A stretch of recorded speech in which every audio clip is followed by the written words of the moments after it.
Hi ಎಲ್ಲರಿಗೂ ನಮಸ್ತೆ. ನಮ್ಮ ನಿವಾಸಕ್ಕೆ ಸ್ವಾಗತ. ಇವತ್ತು ನಾನು ಎಣ್ಣೆ ಮಾಡ್ತಾ ಇದ್ದೇನೆ ತಲೆಗೆ ಹಾಕಲಿಕ್ಕೆ. ಅದಕ್ಕೆ ತುಳಸಿ ಎಲೆ ತಗೊಂಡಿದ್ದೇನೆ. ಇದು ಬೇವಿದ ಎಲೆ, ಇದು ಮುಂಜ ಅಂತ ಹೇಳ್ತಾರೆ. ಒಳ್ಳೆ ಪರಿಮಳ ಇದೆ ಈ ಎಲೆ.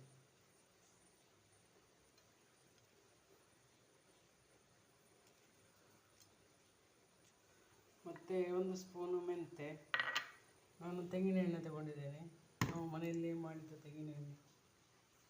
ಇದು ಗರ್ಗದ ಎಲೆ, ಅದು ಈ ಥರ ಇರ್ತದೆ. ಇದರಲ್ಲಿ ಹೂವು ಆಗ್ತದೆ, ಸಣ್ಣ ಸಣ್ಣ ಬಿಳಿ ಹೂವು.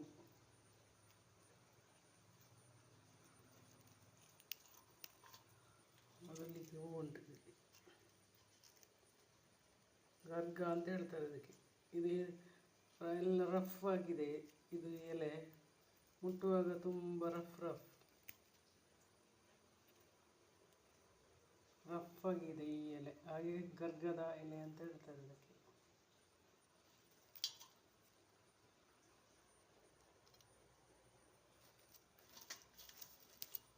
ಇದನ್ನೆಲ್ಲ ಮಾಡಿ ಬರ್ತೇನೆ.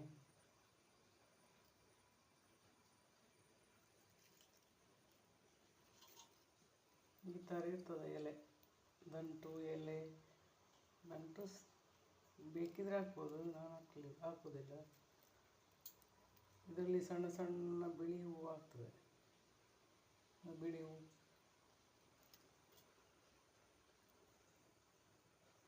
ಮೊದಲಿಗೆ ನಾನು ತೆಂಗಿನ ಎಣ್ಣೆ ತಗೊಳ್ತಾ ಇದ್ದೇನೆ.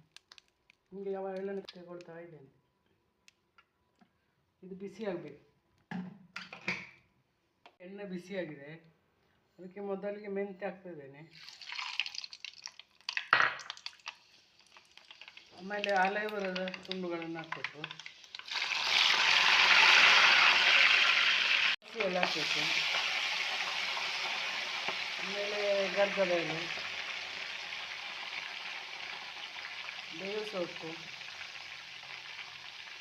ಇದು ಮುಯ್ಯ ಅಂತ ಹೇಳ್ತಾರೆ. ಎಲ್ಲವನ್ನು ಹಾಕಿ ನಿಧಾನವಾಗಿ ಕಾಯಿಸ್ಬೇಕು. ಫಾಸ್ಟಾಗಿ ಇಡಬಾರ್ದು, ಗ್ಯಾಸನ್ನು ಸ್ಲೋ ಆಗಿ ಕಾಯಿಸ್ಬೇಕು. ಫಾಸ್ಟ್ ಮಾಡಿದರೆ ಎಲ್ಲೆಲ್ಲ ಕರೆದು ಹೋಗ್ತದೆ. ಅದಕ್ಕೆ ಸ್ಲೋ ಆಗಿ ಬೇಯಿಸ್ಬೇಕು.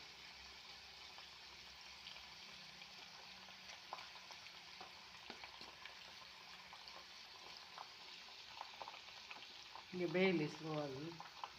ಎಣ್ಣೆ ರೆಡಿ ಆಯಿತು ನೋಡಿ, ಗ್ರೀನ್ ಆದ ಎಣ್ಣೆ ರೆಡಿ ಆಯಿತು.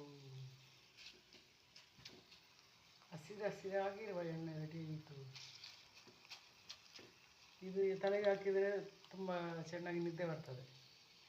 ಈ ಎಲ್ಲ ಸೇರಿಸಿ ಮಾಡಿದರೆ ಕೂದಲಿಗೂ ಒಳ್ಳೆಯದು, ಮತ್ತು ನಿದ್ದೆ ಒಳ್ಳೆ ಬರ್ತದೆ.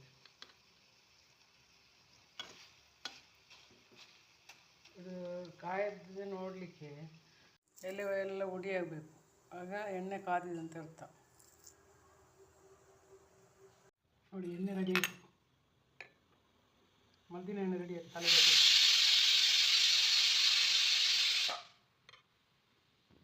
ಈ ವಿಡಿಯೋ ಇಷ್ಟ ಆದರೆ ಲೈಕ್ ಮಾಡಿ, ಶೇರ್ ಮಾಡಿ, ಸಬ್ಸ್ಕ್ರೈಬ್ ಮಾಡಿ. ಬಾಯ್.